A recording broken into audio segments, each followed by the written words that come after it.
Bonjour à tous et bienvenue dans le Mag Essonne sur Radio Sensation. L'élection sénatoriale de l'Essonne se déroulera donc le 24 septembre. Qui seront les sénateurs essonniens? Il y a 6 ans, 2 sénateurs UDI, 2 sénateurs LR et 1 sénateur PS avaient été élus. Je reçois aujourd'hui la sénatrice sortante, Jocelyne Guidez. Bonjour. Bonjour. Merci d'être avec nous. Vous avez donc 66 ans, vous avez été maire de Saint-Chéron entre 2008 et 2017. Vous étiez aussi présidente de la communauté d'agglomération du Dourdanais en Urpois de 2014 à 2017 avant d'être élue sénatrice il y a donc 6 ans sur la liste libre et indépendant pour l'Essonne en compagnie de votre homologue Vincent Delahaye. Vous êtes membre de l'UDI. Alors s'il fallait retenir une action de votre mandat sur ces 10 dernières années, ce mandat de sénatrice, ce serait laquelle ? Alors si c'est que sur le mandat de sénatrice, avant tout c'est mes combats pour le handicap et les aidants familiaux. Voilà, pour moi c'est très important de pouvoir continuer là-dessus et qu'en plus de ça aujourd'hui j'ai déposé avec 2 de mes collègues un rapport sur les TND, le trouble du neurodéveloppement. Voilà, et moi je suis plus particulièrement attachée sur le TDAH, les troubles de l'attention de l'enfant, du jeune enfant, mais aussi de l'adulte. Pour que nos auditeurs comprennent bien concrètement, qu'est-ce que vous avez fait, apporté donc, sur ce dossier? Alors j'ai déposé une loi, voilà, je suis arrivée donc élue en 2017, en juin 2018 je déposais ma première loi. Et très rapidement, j'ai pu, comment dire, ça fait la navette entre le Sénat bien sûr et l'Assemblée nationale, et ça m'a permis de pouvoir la promulguer en 2019. Voilà, donc c'est surtout pour les proches aidants qui travaillent, voilà, leur donner au moins la possibilité au sein de leur entreprise de pouvoir en tout cas faire du télétravail, de pouvoir, comment dire, arranger leur temps de travail. Voilà, donc c'était une loi qui était à l'époque très importante pour eux. Et je dirais que ça a permis en tous les cas qu'on en parle encore un peu plus et de mettre le pied à l'étrier pour qu'on puisse, en tous les cas, continuer à travailler sur ce sujet, et on a avancé quand même pas mal. Alors après ce premier mandat, pourquoi avoir envie de vous représenter pour un second mandat de sénatrice? Alors tout simplement parce que, comme j'ai fait ce rapport avec mes collègues, maintenant il faut que j'en fasse une loi, donc un travail qui va une continuité du travail, et pour moi c'est important de pouvoir aller jusqu'au bout. Donc parfois ça demande du temps, voire 2 ou 3 ans avant de pouvoir aboutir, en tous les cas, à ce genre de travail et trouver une niche, défendre la loi. Enfin bon, voilà, ça ne s'arrête pas comme ça du jour au lendemain. Alors le Sénat, c'est la chambre haute, elle défend les intérêts des collectivités territoriales. C'est d'ailleurs seulement les élus locaux qui peuvent voter à cette élection, les grands électeurs comme on les surnomme. C'est votre donc, deuxième campagne de ce style. Qu'est-ce qui change par rapport aux autres campagnes, quand on doit donc s'adresser à l'ensemble des citoyens? Qu'est-ce qui change pour les sénatoriales? Alors, qu'est-ce qui change pour moi peut-être? Alors déjà parce que j'ai une meilleure expérience du Sénat. Voilà, je me suis présentée en 2011 avec Vincent, mais quand je me suis présentée avec lui, c'était pas spécialement pour être élu, c'était plutôt pour appuyer sa candidature. 2017, j'ai la surprise de pouvoir et avoir la chance d'être élu, parce que je mesure la chance d'avoir fait ces 6 ans au Sénat, et j'ai maintenant une meilleure connaissance, en tous les cas, du fonctionnement du Sénat. Voilà, parce que, vous savez, moi je garde beaucoup d'humilité par rapport à tout ça. Je dois vous avouer que les 6 premiers mois, j'étais un peu perdue. Il y a toujours on va dire une période d'adaptation. Oui, parce que quand on est maire, on a une équipe et on sait où on veut aller, et puis on a un programme. Voilà, un programme sur 5 ans qu'on est censé finir, voire peut-être pourquoi pas faire plus. Donc je connaissais ce programme-là. Là, je ne savais pas trop où j'allais. Voilà. Chez le Sénat, on étudie des lois qu'on nous soumet, et ce n'est pas nous qui les avons choisies forcément, toutes. Exactement. Puis il faut avoir une connaissance quand même, une étude approfondie de ces lois. Et moi, je n'avais pas l'habitude de ça. Donc c'est pour ça que je dis qu'il faut garder quand même beaucoup d'humilité par rapport à tout ça. Les 6 premiers mois ne sont pas si faciles. Il faut s'adapter. S'adapter, je dirais même au fonctionnement général du Sénat. J'étais plutôt dans l'observation. Je pense que c'est bien parfois d'observer avant de pouvoir prendre la parole et de pouvoir s'exprimer.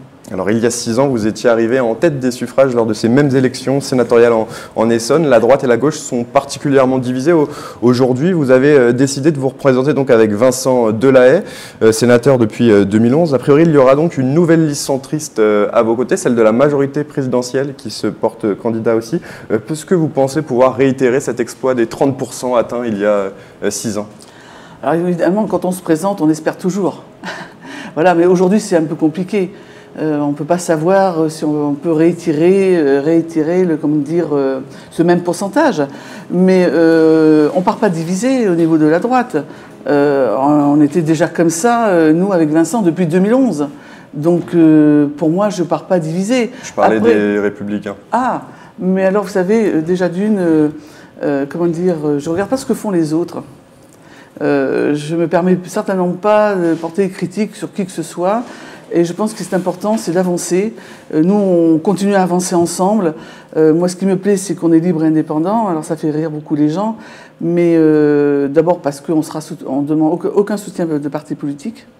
Donc, on paiera notre propre campagne, déjà d'une. Mais en plus de ça, tous les deux, on ne vote pas toujours pareil. Voilà. Et moi, je trouve que d'avoir cette indépendance-là me plaît beaucoup. Voilà, c'était aussi mon engagement dans ma commune, mon engagement dans ma communauté de communes, voilà, où j'étais à l'écoute de tout le monde. Alors aujourd'hui, cette liste que vous avez que vous menez avec Vincent Delahaye, qui en fait partie et comment est-ce que vous avez sélectionné les différents membres? Alors écoutez, qui en fait partie, je crois simplement c'est qu'on a voulu représenter le département à sa plus large disposition, c'est tout. Hein, Et puis voilà, et puis des candidats quand même qui ont une certaine valeur aussi républicaine.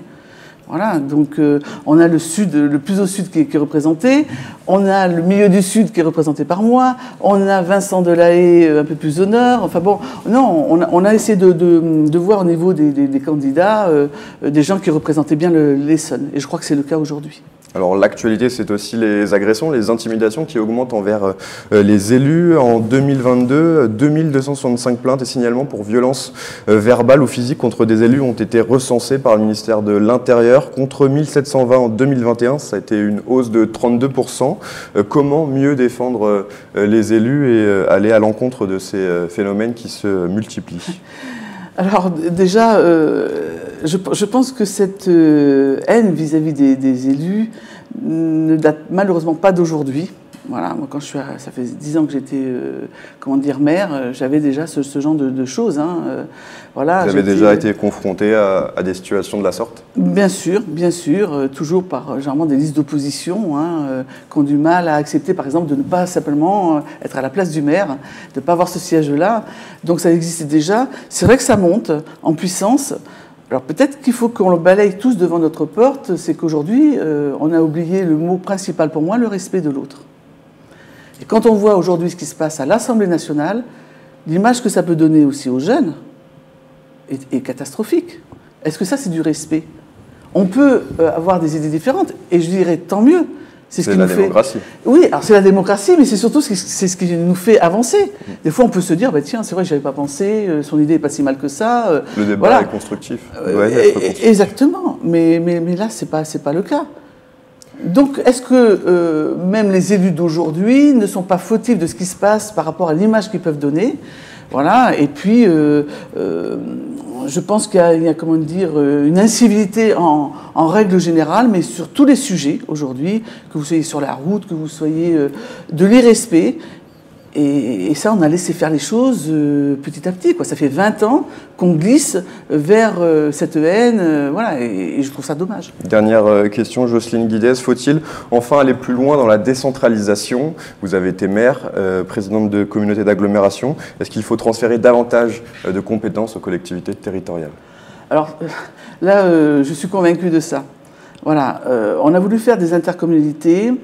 Et sauf que, en disant que c'était pour réduire les coûts, je ne sais pas si vous vous en souvenez, en tout cas c'est ce qu'on nous avait vendu, sauf qu'aujourd'hui on s'aperçoit qu'au contraire, on a mis des compétences, mais on a gardé le personnel, ce qui fait que les coûts n'ont pas été réduits.